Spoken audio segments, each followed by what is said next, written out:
충격적인 소식입니다. 도널드 트럼프 미국 대통령이 한국산 제품에 대한 관세를 15%에서 25%로 인상했습니다. 이틀 전 발표했습니다. 자동차, 목재, 의약품 모두 타격을 받습니다. 트럼프는 한국 국회가 무역협정 비준을 지연시킨다고 비난합니다. 이재명 정부는 어떻게 대응해야 할까요? 오늘 서진과 최준호가 묻습니다. 이것은 경제 전쟁인가? 아니면 우리가 감수해야 할 필수 협상인가? 이 토론에는 정답이 없습니다. 우리는 당신의 솔직한 생각을 듣고 싶습니다.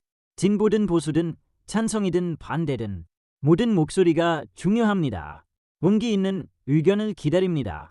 댓글로 당신의 입장을 밝혀주세요. 상황을 정리하겠습니다. 2025년 8월 한미 정상회담에서 관세를 15%로 인하하고 3,500억 달러 규모의 대미 투자를 합의했습니다. 10월 경주 APC에서 자동차와 부품 관세 등 세부 내용까지 합의했습니다. 그런데 문제가 생겼습니다. 한국 국회가 이 협정을 비준하지 않았습니다. 야당인 국민의힘은 반대했습니다. 이유는 너무 불리한 조건이라는 것입니다. 민주당 정부가 굴욕 외교를 했다고 비난했습니다. 트럼프는 분노했습니다. 그의 트루스 소셜 게시물, 한국 국회가 미국과의 약속을 지키지 않고 있다.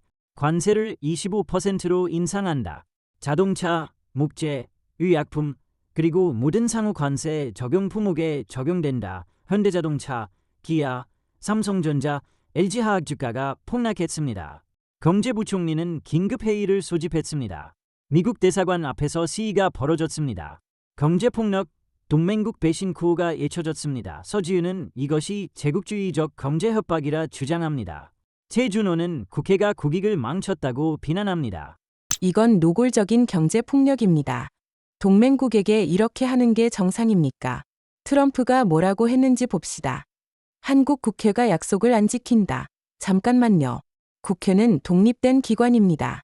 대통령이 사인했다고 자동으로 법이 되는 게 아닙니다. 이게 민주주의입니다. 미국도 상원이 조약을 비준해야 하잖아요. 그런데 우리 국회가 신중하게 검토하면 약속 위반이라고요. 그리고 협정 내용을 보세요. 3,500억 달러 투자. 좋습니다. 그런데 그 대가로 우리가 뭘 포기했습니까? 자동차 부품 관세 철폐, 유약품 특허 보호 연장, 농산물 시장 개방 확대. 이건 한국 기업들에게 독약입니다. 야당이 반대한 이유가 있습니다. 이 협정은 상호 협정이 아니라 일방적 굴복입니다. 현대차는 미국에서 생산하라는 압박을 받았습니다. 그럼 한국 노동자들은요? 삼성은 특허료를 더 내야 합니다. LG화학은 보조금 삭감당했습니다. 그리고 지금 트럼프가 뭘 하고 있습니까? 내가 내 말 안 들으면 경제적으로 죽여버린다.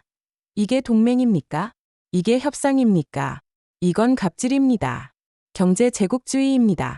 한국은 주권 국가입니다.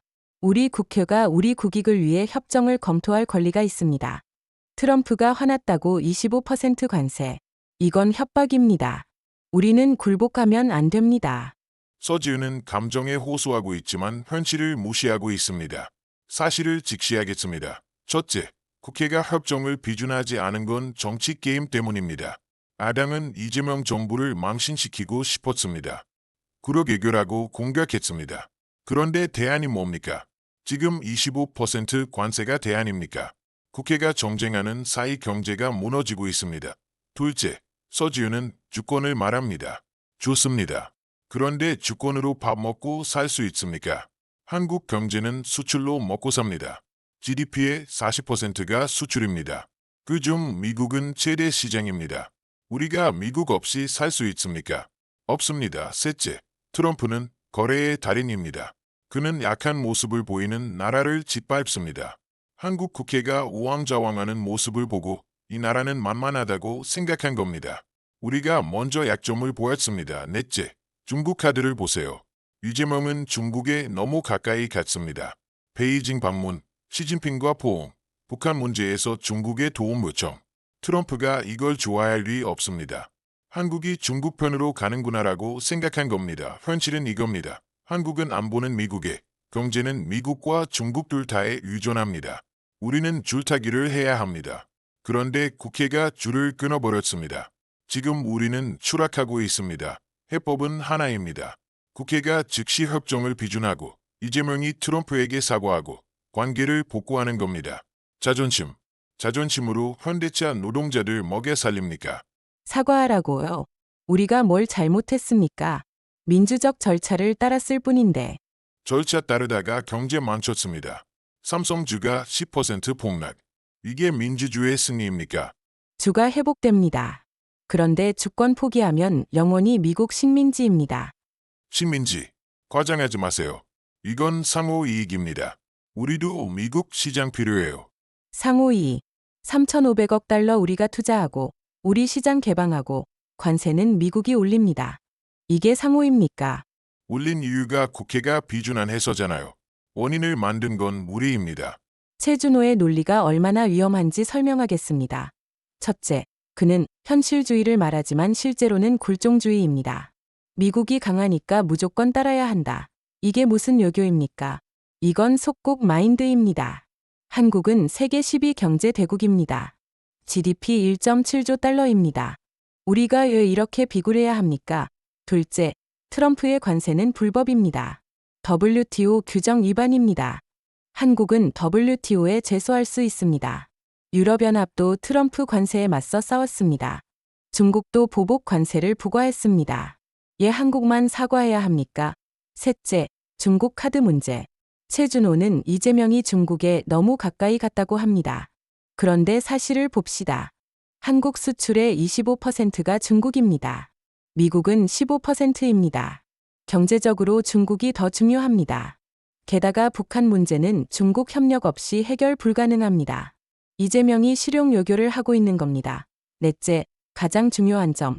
우리가 이번에 굴복하면 트럼프는 또 요구할 겁니다. 반도체 기술 넘겨라. 사드 추가 배치해라. 중국과 거래 끊어라. 끝이 없습니다. 선을 그어야 합니다.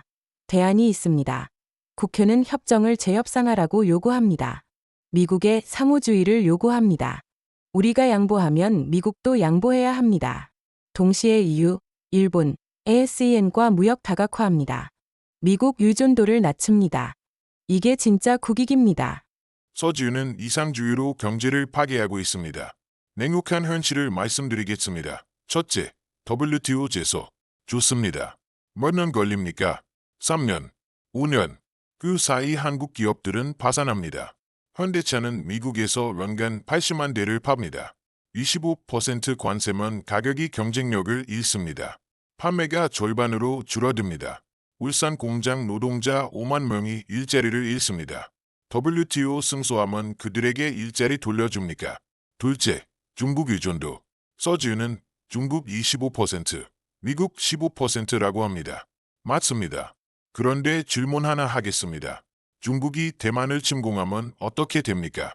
미국은 한국의 중국 편이나 미국 편이나 선택을 강요할 겁니다. 그때 서지우는 뭐라고 대답할 겁니까? 경제적으로 중국이 더 중요하니까 중국 편이라고 할 겁니까? 그럼 주한미군 철수합니다. 북한이 쳐들어옵니다. 그때 중국이 우리를 지켜줍니까? 셋째, EU, 일본과 무역 다각화 이미 하고 있습니다. 그런데 미국 시장을 대체할 수 없습니다. 규모가 다르니까요. 미국은 세계 GDP의 25%입니다. 소비 시장으로는 세계 최대입니다. 우리가 미국 시장 이름은 대체 불가능합니다. 넷째, 트럼프의 성격을 이해해야 합니다. 그는 강하게 나오는 상대는 존중합니다. 그런데 약하게 나오는 상대는 짓밟습니다.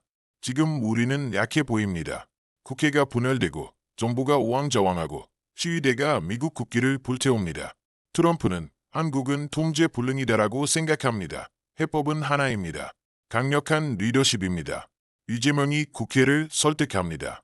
이 협정이 최선은 아니지만 최악을 피하는 방법이라고 설명합니다. 야당도 국익을 위해 협력합니다. 그리고 트럼프에게 한국은 신뢰할 수 있는 동맹임을 보여줍니다. 그러면 트럼프는 관세를 철회할 겁니다. 자존심 세우다가 나라 망합니다. 나라 망한다고요. 트럼프 협박에 굴복하는 게 나라 망하는 겁니다. 최준호는 단기 손실만 봅니다. 네, 현대차 판매 줄어들 수 있습니다. 그런데 우리가 굴복하면 장기적으로 더 큰 손실입니다. 한국은 영원히 미국의 경제 인질이 됩니다. 그리고 중국 대만 전쟁. 이건 가정입니다. 아직 안 일어났습니다. 우리는 지금의 현실을 다뤄야 합니다. 지금 현실은 트럼프가 동맹국을 경제적으로 협박하고 있다는 겁니다. 국회는 잘못하지 않았습니다. 국회는 국민을 대표해서 불공정한 협정을 거부했습니다. 이게 민주주의입니다. 트럼프가 화났다고 우리가 민주주의를 포기합니까? 최종 메시지. 한국은 강한 나라입니다. 우리는 당당해야 합니다. 트럼프에게 말합시다. 우리는 동맹이지만 노예는 아닙니다. 상호 존중을 원합니다. 일방적 요구는 받아들일 수 없습니다. 이게 진정한 국격입니다. 국격으로 밥 먹고 삽니까? 실업자들에게 우리 국격 지켰어요라고 말할 겁니까? 현실을 직시하십시오. 한국은 미국 없이 못 삽니다. 안보도, 경제도 미국에 의존합니다. 이게 불편한 진실이지만 사실입니다. 협정을 비준하십시오. 관세를 철회시키십시오. 노동자들을 지키십시오. 이상주의로 나라 망치지 마십시오.